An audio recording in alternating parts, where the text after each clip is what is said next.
Et quand la tristesse arrive, je sais tu es là, toujours près de moi. Bon matin, bienvenue à votre émission de Victoire de l'amour. En ce vendredi, on rejoint le bon Doc, Gilles Lapointe.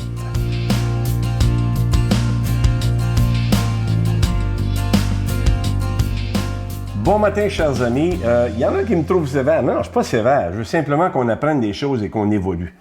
J'ai ici, par exemple, on reproche beaucoup de choses aux jeunes, comme s'ils venaient d'une autre planète. OK? Alors, si on regarde, par exemple, les deux revues que j'ai ici, de l'actualité, Génération Python, doit-on abolir l'adolescence? Génération Pognon, parce qu'on dit les jeunes qui travaillent, c'est pour s'acheter des voitures et ces choses-là. Mais j'ai autre chose à vous dire un petit peu. Je vais simplement vous lire un extrait que j'ai pris dans un volume de mon bon ami, le père Charles Plourde. Ça fait une petite secousse que je l'ai vu. Et voici des extraits lorsqu'il parle des jeunes. Il dit « On a les jeunes qu'on mérite ». Écoutez bien ça. Il dit « On n'en finit plus de laver son linge sale en public et on voudrait que les jeunes soient propres, positifs et respectueux des autorités en place. » B. On n'en finit plus de contester toutes les valeurs et de dire que plus rien ne tient, et on reproche aux jeunes d'être farfelus et de ne plus avoir de principe de vie. C'est ça qu'on reproche aux jeunes. Et on se dit, mais d'où ils viennent? D'où ils viennent? D'où ils viennent? Continuons. Ça, c'était A et B. Le C. On n'en finit plus d'attirer l'attention sur des films de sexe et de violence. On a juste à regarder la télévision américaine. Ça n'a aucun espèce de bon sens. Et on s'étonne que les jeunes aient le goût d'imiter ce qui se vit à l'écran. Si c'est pas de l'hypocrisie, ça, comment vous appelez ça, vous autres?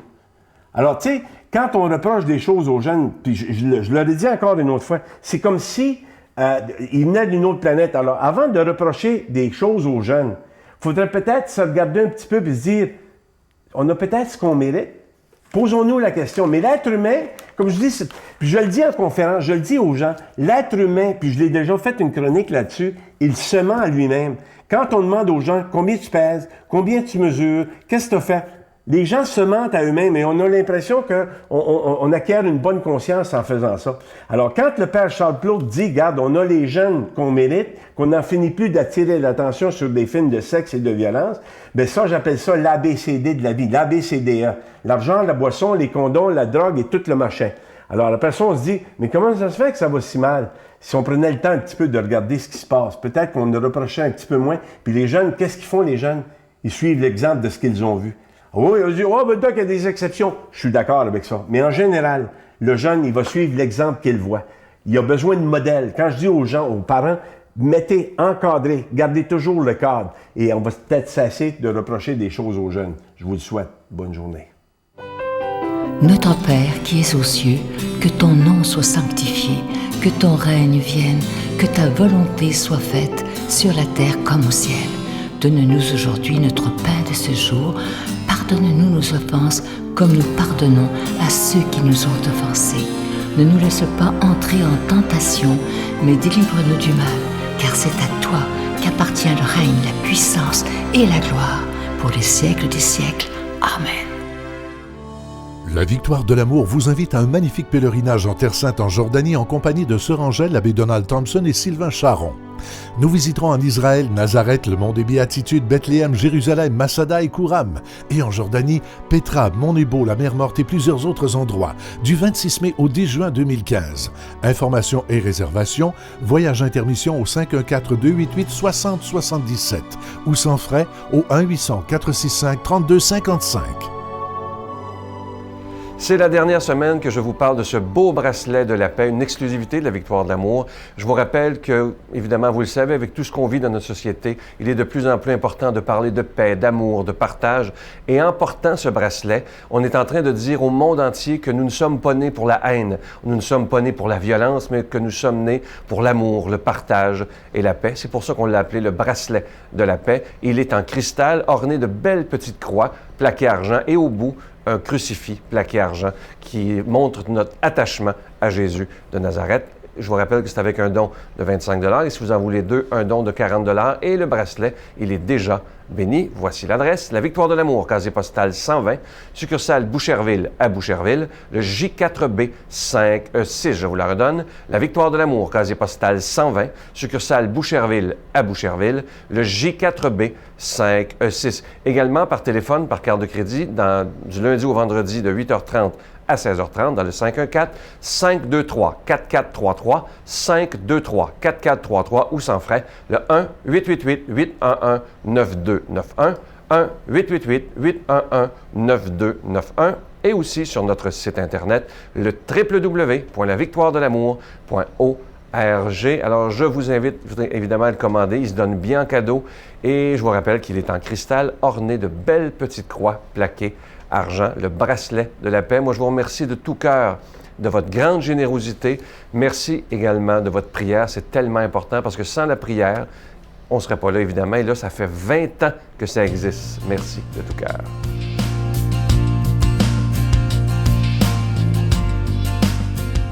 Mon Dieu, donnez-moi la sérénité d'accepter les choses que je ne peux changer, le courage de changer les choses que je peux et la sagesse d'en connaître la différence. Amen.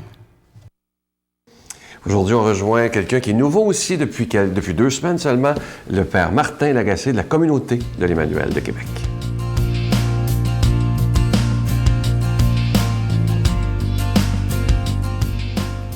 De l'Évangile selon saint Matthieu. Comme les disciples s'étaient rassemblés autour de Jésus sur la montagne, il leur disait : « Je vous le déclare, si votre justice ne surpasse pas celle des scribes et des pharisiens, vous n'entrerez pas dans le royaume des cieux. Vous avez appris qu'il a été dit aux anciens : tu ne commettras pas de meurtre, et si quelqu'un commet un meurtre, il en répondra au tribunal.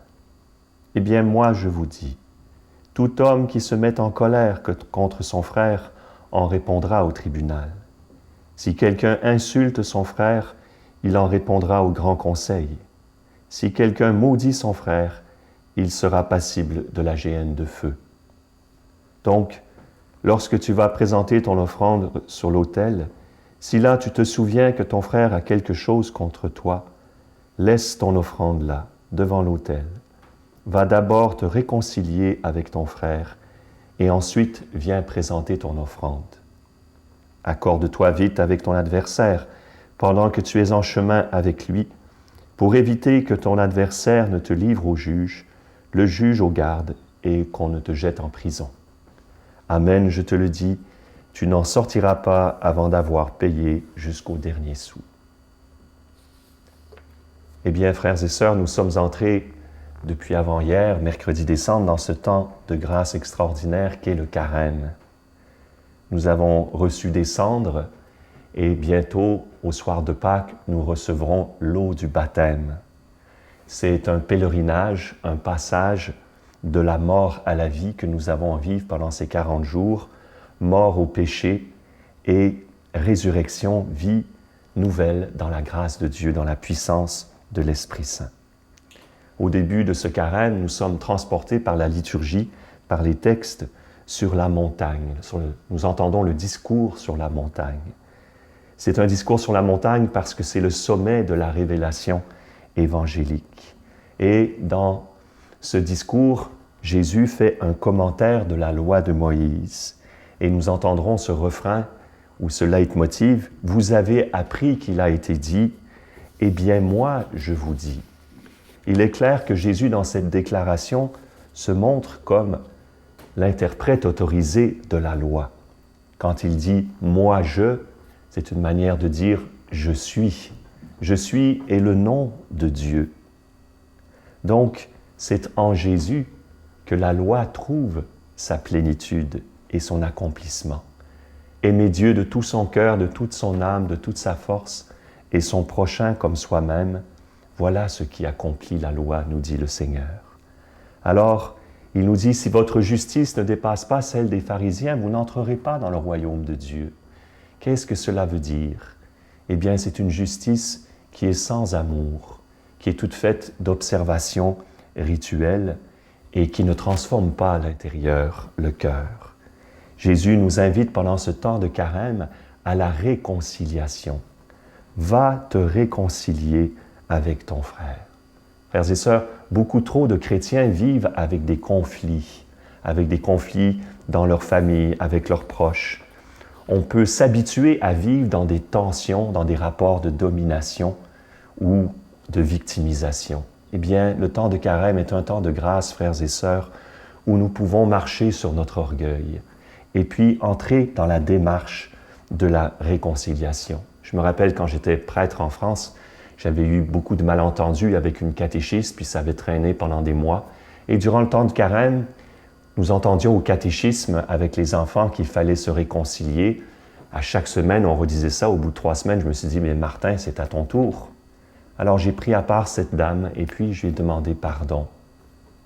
C'était comme ça, une démarche toute simple. Je n'ai pas dit des choses précises, mais j'ai vu son visage se transformer. On s'est parlé, on a dit à notre Père ensemble, « Pardonne-nous comme nous pardonnons ». Et puis, la réconciliation s'est faite. Et dans les jours suivants, j'ai vu le visage de cette dame se transformer. Je ne me rendais pas compte à quel point cela pesait sur son cœur. Voyez, parfois, c'est tout simple de faire un geste pour se réconcilier, parce qu'il n'y a pas d'évangélisation possible sans l'unité. Il n'y a pas de joie, de paix dans une famille si la discorde demeure. Il faut demander cette grâce pendant le temps de carême. Demander à la Vierge Marie, avec sa douceur, avec son tact, de nous apprendre à nous approcher de nos frères. Peut-être d'abord dans la prière, en priant pour ceux avec qui nous avons de la difficulté à nous entendre. Et que cette parole retentisse dans notre cœur. Avant de présenter ton offrande, va d'abord te réconcilier avec ton frère. Car le Christ est mort pour nos péchés, il est ressuscité pour notre justification. Il nous a donné l'Esprit Saint, l'Esprit de pardon, l'Esprit de paix, l'Esprit de miséricorde, qu'il surabonde en nous dans ce temps de conversion qui est le temps du carême, et que Dieu Tout-Puissant vous bénisse, le Père, le Fils et le Saint-Esprit. Je vous salue Marie, pleine de grâce. Le Seigneur est avec vous. Vous êtes bénie entre toutes les femmes, et Jésus, le fruit de vos entrailles, est béni. Sainte Marie, Mère de Dieu, priez pour nous pauvres pécheurs, maintenant et à l'heure de notre mort. Amen.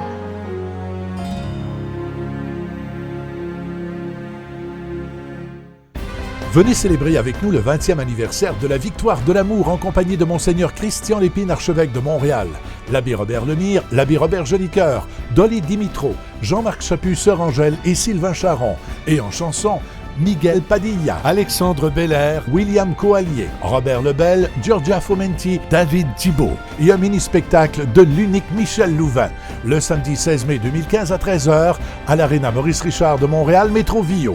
Coût du billet 25 $, taxes incluses. Réservez rapidement au 514-523-4433 ou sans frais au 1-888-811-9291. Un grand rassemblement d'amour et de foi inoubliable. Je vous invite à ne pas manquer l'émission de dimanche. Vous allez voir que c'est quelque chose d'assez touchant. C'est une jeune femme qui est passée à travers toutes sortes d'épreuves inimaginables. Elle est tombée dans une des drogues, je pense, les plus difficiles, les plus dures, le crack, et elle s'est ramassée dans la rue. Tout y est arrivé. Elle a même abandonné ses enfants. Pour vous montrer à quel point la drogue, c'est fort, elle préférait se droguer que de s'occuper de ses enfants. Et un jour, Dieu l'a sauvée lorsqu'elle s'est mise à genoux dans la rue et qu'elle a dit à Dieu, moi là, j'en peux plus, il faut que tu fasses quelque chose. Et là, tout un changement a commencé. C'est pour vous dire qu'il ne faut jamais, jamais désespérer. Soyez à l'écoute dimanche, vous allez voir, et essayez d'avoir des jeunes qui écoutent avec vous. Vous allez voir, il n'est jamais trop tard pour revenir. À demain. Bye. Fait que je me rappelle, c'était 2-3 heures le matin, là, j'étais dans les rues de Fort-de-France, puis je me suis mis à genoux. Ah, c'est beau quand vous racontez ça. J'ai imploré Dieu, là, puis à je lui ai demandé de me prendre, que je n'étais plus capable. Là. Puis j'ai fumé cette taffe de crack, là, puis je me suis réveillée à l'hôpital, j'avais fait une overdose. Puis là, j'ai été prise en charge par mon père, puis c'est mis comme une espèce de mission de me sauver.